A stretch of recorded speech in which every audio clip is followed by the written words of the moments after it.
থাকার জন্য চিকিৎসকরা আমাদেরকে প্রচুর পরিমাণে শাকসবজি খাওয়ার পরামর্শ দিয়ে থাকেন। তেমনি একটি উপকারী শাক হচ্ছে কচু শাক।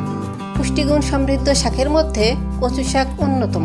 কচু শাকের পুষ্টি উপাদান বেশি থাকায় সব বয়সের মানুষ খেতে পারে। বিশেষ করে শিশুদের ছোটবেলা থেকেই কচু শাক খাওয়ানো অভ্যাস করা উচিত। আমাদের অনেকের প্রিয় এই কচু শাক বাড়ির উঠোনের কোণে, ধানের ক্ষেতের আইলে, বিলের ধারে যত্রতত্র বিনা যত্নে জন্মে বলে খুব সহজেই পাওয়া যায়। কচু শাকের পুষ্টিগুণ বেশি থাকায় এর চাহিদাও অনেক। কচু পাতা ভর্তা, ইলিশ, চিংড়ি বা শুটকি মাছ দিয়ে কচু শাকের তরকারি খুবই জনপ্রিয়।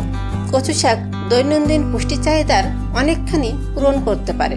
কচু শাকে পর্যাপ্ত পরিমাণ প্রোটিন, ফ্যাট, কার্বোহাইড্রেট, ডিটারেরি ফাইবার, শর্করা, বিভিন্ন খনিজ ও ভিটামিন রয়েছে।